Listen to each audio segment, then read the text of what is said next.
Good evening, everybody, and welcome to the Sports Box, where the only opinion that matters right here.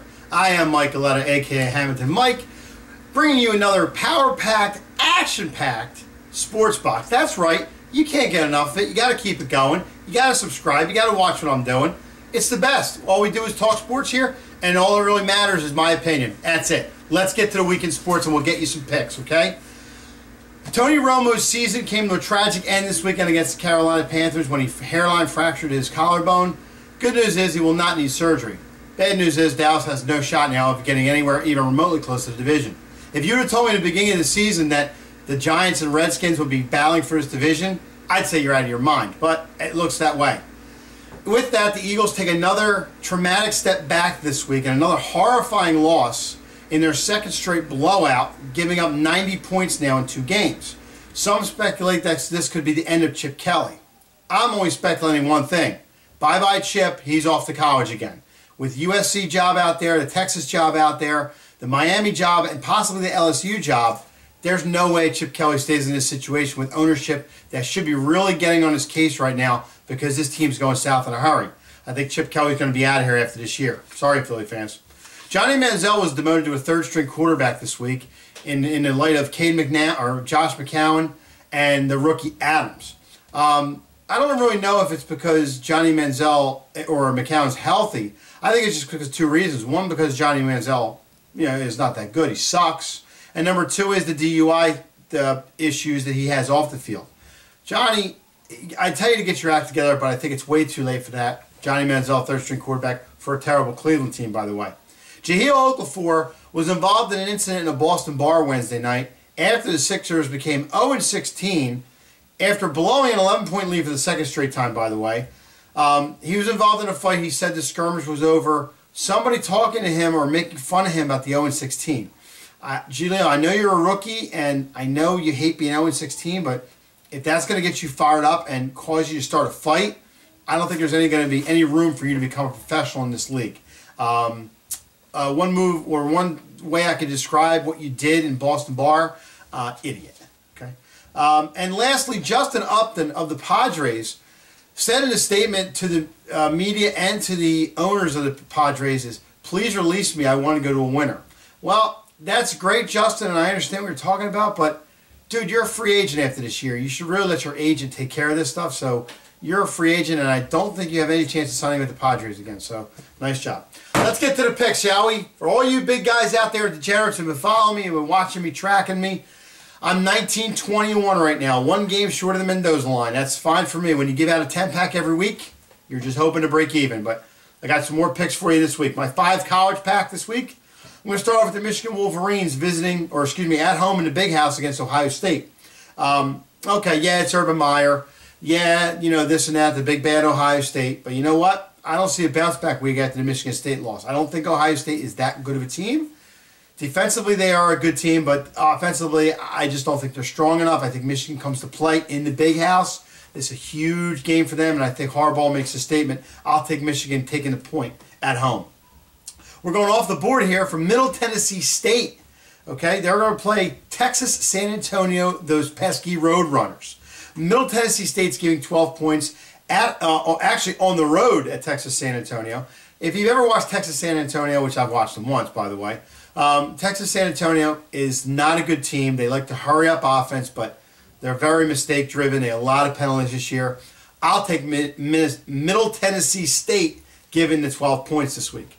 I'm going to take those Tar Heels from North Carolina, even though the Tar Heels can't get by Northern Iowa in the basketball league. That's terrible, by the way. North Carolina Tar Heels football teams come to play. They are on the road against NC State. That's okay. NC State's a good feisty team. They are still not a bad team. They're a middle-of-the-pack team, I think, and this is a good rivalry. But I like the Tar Heels this year. They've proved me wrong in a lot of instances. I'll take the Tar Heels given the 4 points. Another good night game to watch will be on Channel 6 if you're in the Philadelphia area. It's going to be Stanford at home against Notre Dame, giving 3.5 to Notre Dame. I do like Stanford. I think Stanford, they fly under the radar all the time. They're in the top 10, and so obviously so is Notre Dame. I just think Notre Dame's going to bite off a little more than they can chew out on the West Coast this week. It's going to be a hell of a game, I think, but I will take Stanford and lay the 3.5.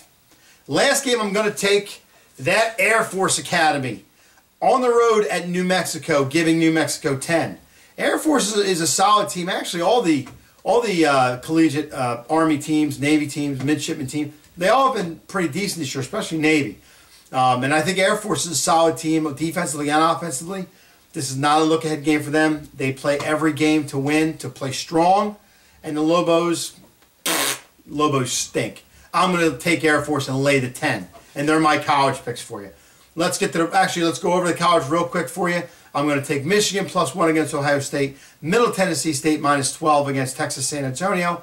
North Carolina giving North Carolina State 4. I'm going to lay the 4. Stanford, I'm going to give 3.5 to Notre Dame. And Air Force, I'm going to give 10 to New Mexico.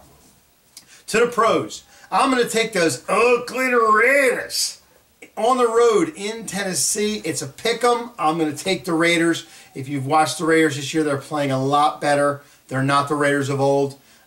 Carr has really played well with Cooper, and even Crabtree has played really well. Their running game picked it up a little bit. Tennessee, still a work in progress. I think Mariota will be, very good. I just don't think this is the game for that. I think the Raiders come in here, even though it's West Coast to East Coast. I still think the Raiders get the job done. I'm taking the Raiders in a pick 'em. And I'm going to take a little bit of a crazy pick here, and this is going to hold your nose. But I'm going to take those Jacksonville Jaguars at home against the San Diego Stinky Chargers. Jacksonville's giving 4.5 to this game, and you know what? It is a West to East game, and normally I would say Phil Rivers.